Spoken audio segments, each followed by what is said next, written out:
Living and working on the Ohio River was a special experience for many who made their homes here on the reservation surrounding Chilo Lock Number 34 when it was a wicket dam between 1925 and 1964.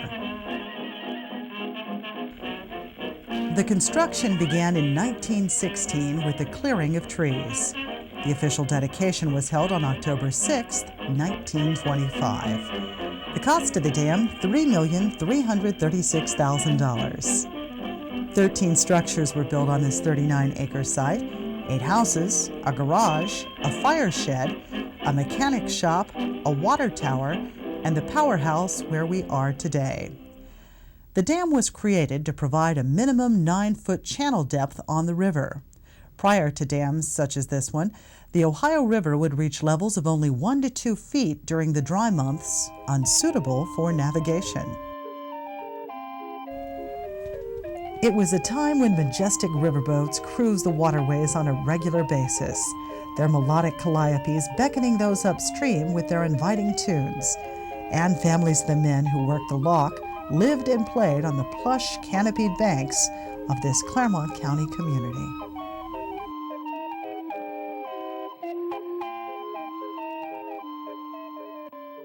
Nola Camry's dad was among the staff here in the 1940s. I was 15 when we moved down there in 1945. In October, the war had ended, and it was a beautiful place. They always kept it so nice because people came up from, especially from Cincinnati, to have picnics. They had a picnic area east of the powerhouse.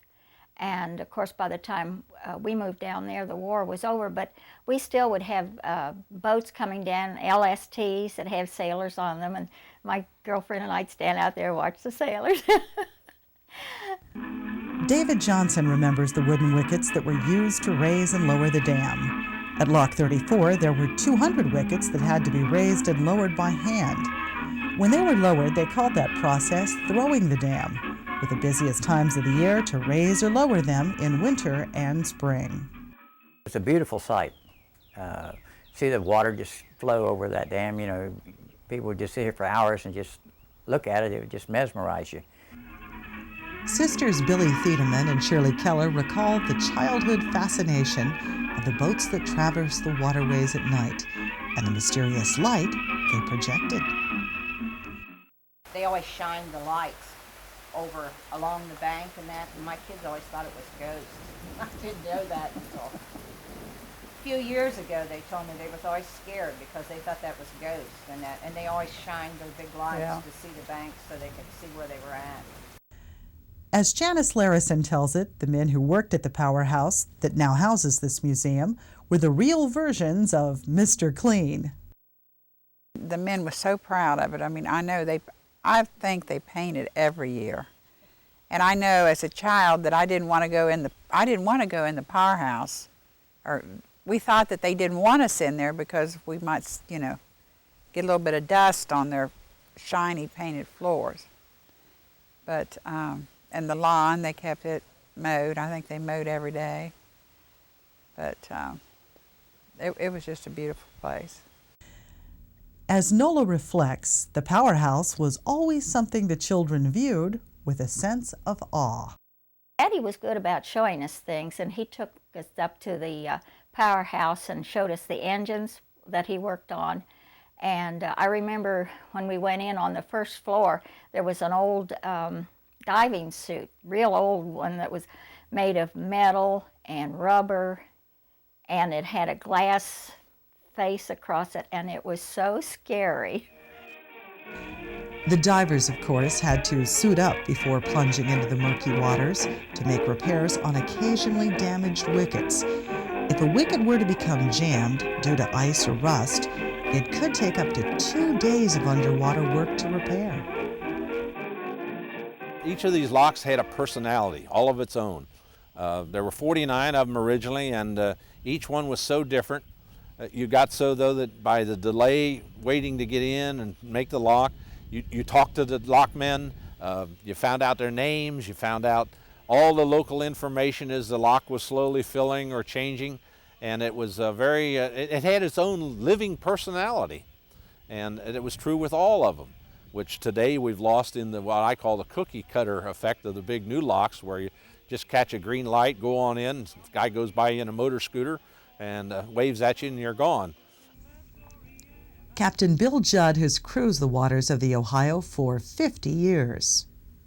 They have a saying that a river pilot is bored 90% of the time, scared the other 10%, and I would buy into that theory 100%, that's true. Either things are just so calm that it's boring, or suddenly things go wrong and it really gets the adrenaline pumping.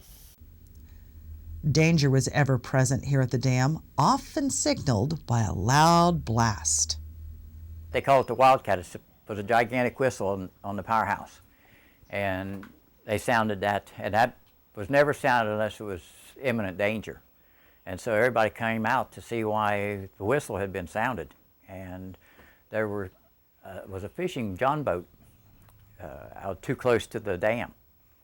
And we watched as the current drew that boat up under the water rolling over the dam and capsized the boat. And there was one fellow under the boat, and there was another fellow that one of the other fishing boats in the area came up and they tossed him a line, and he grabbed the line, and for some unknown reason he let it go and drowned. Virginia Cousins spent a lot of time during her childhood here at Old Lock 34. My father, J.C. McKinley, had a coal yard here in Shiloh, and he arranged for Charlie Case, who had been a pitcher for, I think, a short time for Cincinnati and then for the Pittsburgh Pirates. He had retired here. I think he was born up the river at Smith Landing. And he was the mail carrier. He would row a boat across over to Bradford, Kentucky, and pick up the mail that was thrown off a train from Cincinnati. And my dad arranged for him to take us across on his boat, rowboat, and my sister and me. And we went over, I think it's the first time I'd ever been out in a boat and on the river. I was very small. And we went over to Bradford, and we were allowed to put pennies on the railroad track, and as the train came through, it flattened those pennies, and it was pretty fascinating to see how big a train was. Most of the families who lived at Lock 34 had a garden, according to one-time Lock 34 residents, Billy and Shirley. We all had a garden up above where the park is now. Everyone had their own little plot. We used to have picnic benches up there, and we'd go raid the garden and eat tomatoes before Dad never picked them. We'd take our own salt shaker, remember? Right, we'd take the salt Take shaker. the salt shaker and sit on the picnic table.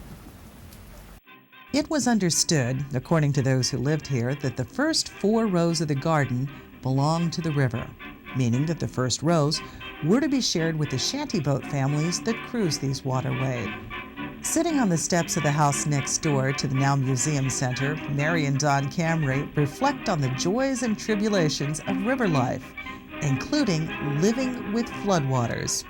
Don even picked Mary up for a date once in a rowboat. It was water from here clear to the highway. So we rode clear to the bottom of Shiloh Hill, right? Yeah. And but we made to the dance.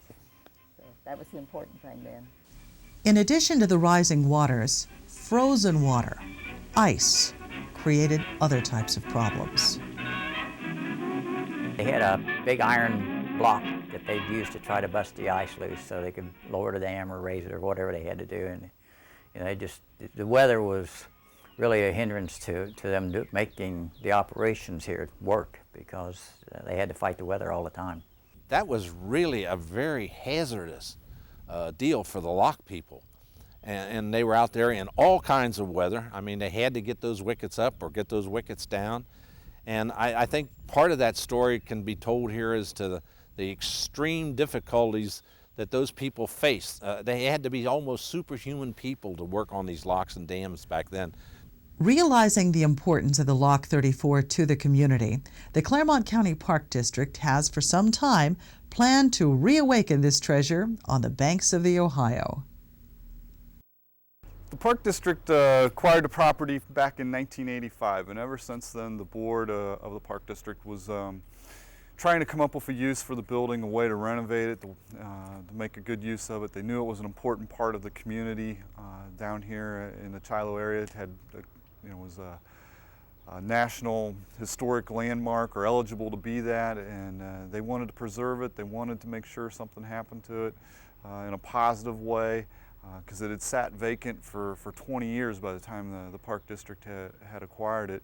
And it took another 20 years now for us to be able to finally secure all the fundings and things to turn it into a visitor center and museum. Chris Klingman, director of the Park District, says this museum truly is unique. The thing that makes this so unique is its location. To have a museum right on the river, to look out the windows and see things is just an unbelievable location. People just aren't going to find this anywhere.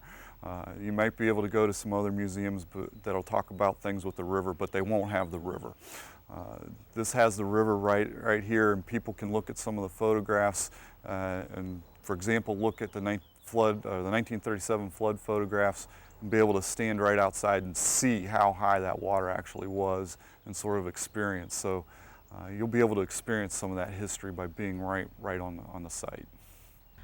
From the observation deck or the concourse at the front of this building, you can watch the towboats cut across the gently flowing waters.